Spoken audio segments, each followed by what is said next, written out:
Hey, here we go with another episode of Nurse on the Go. Karon, ang atong episode is na agihapon ta sa New Star. So after atong sa dinner na mo dito sa Fina, we proceeded sa resto bar nga Access. So kaning Access, makit-an ra nimo siya sulod sa ilahang casino mismo, and they serve a lot of good food. It's a sports resto bar, pero once you dine in, naano sila door fee. So in short na siya entrance. Ang entrance na mo by that time was 1.8, pero they do have that 1.8 is actually consumable. So um nakadindot man gud ani niya na places, though it may be a bit taas ang price for an average person. Actually, taas na ni siya para namo. Pero of course, we went there on a special occasion, which is Christmas, and it's worth it man pod. Sa kadugay na nimo trabaho, you deserve also a break. So, you have to treat yourself as well. Anyways, once a year naman sa siya.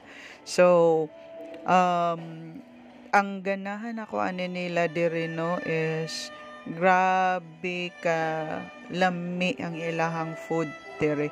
I already expected it nga nindot good ang ilahang presentation when it comes to Pika Pika, because of course this is a well respected and high starred nga hotel.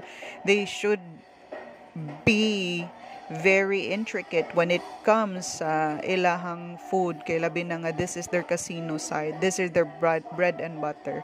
So expected nga their drinks, their food should really be top notch. So hasta sa ng presyo actually top notch. Okay, just browse through sa kanang mga presyo nila. So makaingon jud ka nga it's really pricey, pero of course you just spend this like once in a year, and then you just really wanted to have a good time, unwind. Ayaw lang tanaw sa presyo kay ma-stress. Okay, but in if pero sa imo man sa pag-order sa iya sa ilaha nga food, to be honest, it's something na bisag i-spend nimo kanang dili ka magmahay.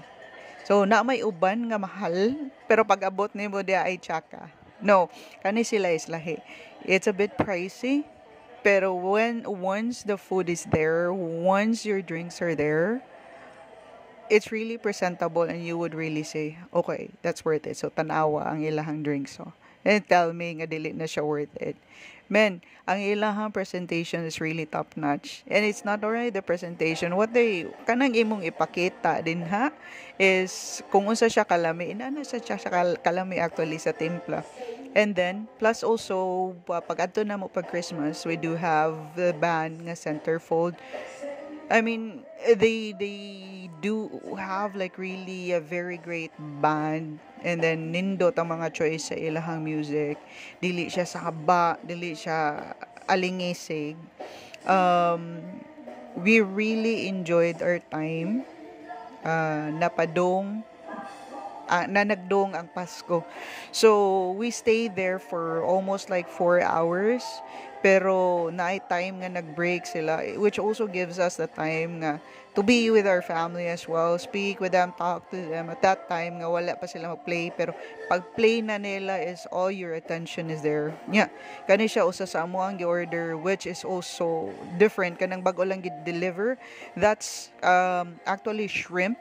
I'm not really sure if they fried it, pero it's coated in kanang salted egg. And ako na siyang gitilawan niya. Actually, na-surprise ko sa taste niya. Surprise ko sa taste niya, pero alam mo, tanawa, nilisngag na sang ilong. Basta malisngag na ganun ng ilong. Minayan, pero actually, paso na diha. Pero, ganahan ko ito niya kay, ang salted egg niya, I was really thinking, it's a more on the salted, kanang murag salty side. Pero, it's more on the creamy, sweet side siya. Ganahan ko niya, it's something different. Wala gyud akong giingonin niya nga probably sa tanan nilang menu wala man gyud na mumusawayan tanan, pero sa kasagaran sa amo ang gi-order, even their pizza, their sisig lami gyud siya, as in kanang dili sa gyud ka magmahay. So we really have a good time here in Access, nya dayon as in lingaw jud kayo ang even ilang mga banda. So tanawa ra gud na la sige, they do have a dance floor as well.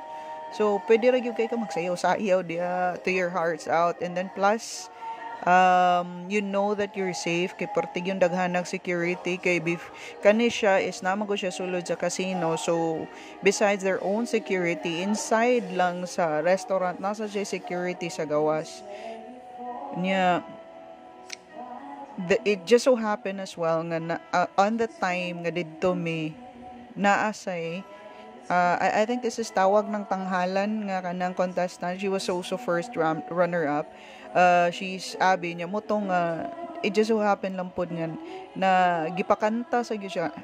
Pag first pa lang gyud ana niyang kanta, actually nagtinanaway namin ni mami sa kanang kuan ko nga grabe nindot gyud siya tingog sa.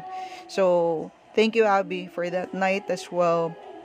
It was really a privilege or listening to your voice on that night as well. So that's it for our episode for today for Nurse on the Go. We'll see you on our next vlog. See you guys. Bye.